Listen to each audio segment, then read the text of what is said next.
তাহমিদুল জামান, হ্যাঁ ধন্যবাদ আপনাকে। শুভ সকাল। বাংলাদেশ দলের জন্য অস্বস্তির খবর, লিটন দাসের খেলা অনিশ্চিত এবং লিটন দাস না খেলে তাহিদ হৃদয় ক্যাপ্টেন্সি করবেন এমনটা কিন্তু টিম ম্যানেজমেন্ট যে সিদ্ধান্ত নিয়ে গেছেন। যদিও লিটন দাস প্র্যাকটিসের সময় ইনজুরিতে পড়েছিলেন, তার জন্য টিম ম্যানেজমেন্ট অপেক্ষা করছেন, কিন্তু আমরা টিম ম্যানেজমেন্টের সূত্র থেকে যতটা জানতে পেরেছি লিটন দাসের খেলার সম্ভাবনা এখন পর্যন্ত কম এবং সেই ক্ষেত্রে একাদশ উলটপালট হয়ে যাবে। পারভেজ ইমন একাদশে ফিরতে পারেন এবং কিপিং কে করবেন সেটিও একটু আলোচনা হতে পারে। সেখানে জাকির আলী অনেককেও দেখা যেতে পারে। সব কিছু মিলে ক্যাপ্টেন না থাকা টুর্নামেন্টের মধ্যে দারুণ একটি শেপে ছিল দল, যেহেতু কিছু অস্বস্তি বাড়াবে বাংলাদেশ দল এবং শেষ পর্যন্ত লিটন দাসের জন্য যদিও টিম ম্যানেজমেন্ট অপেক্ষা করার চেষ্টা করছে, কিন্তু যেহেতু কোনো রিস্ক নেবে না, কারণ একদিন পরে আরেকটি পাকিস্তানের সঙ্গে ম্যাচ রয়েছে, সেটা বিষয়ে মাথায় রেখে কিন্তু একাদশ সাজানো হচ্ছে এবং একাদশ সাজানো হবে।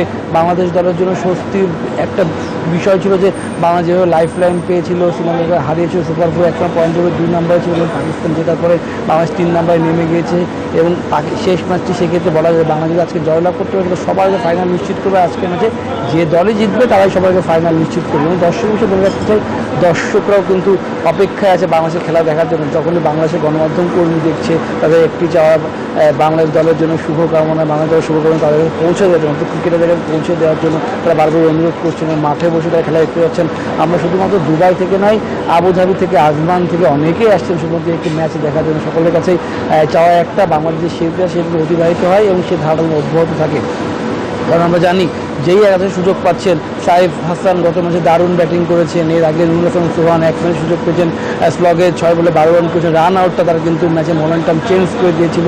সেটাতে বলা যায় যে একাদশের বাইরে যারা রয়েছে তাদের মধ্যে কিন্তু একটু অস্বস্তি কাজ করছে না, সকলে কিন্তু স্বস্তি নিয়ে মাঠে খেলছে। কিন্তু ওই যে অস্বস্তির কথা বললাম যে লিটন দাসের না থাকাটাও সে বাংলাদেশের জন্য সবথেকে অসুস্থ হবে এবং লিটন দাস না থাকলে ক্যাপ্টেনের দায়িত্ব পাবেন যিনি, তাহলে তার জন্য চাপটা কিন্তু তৈরি হবে। তিনিও যদিও গত ম্যাচে রান করেছেন, সব কিছু মিলে কিন্তু ড্রেসিং রুমের মধ্যে কিছুটা অস্বস্তি কাজ করছে এবং স্বস্তিটা ভারতকে হারাতে পারে না।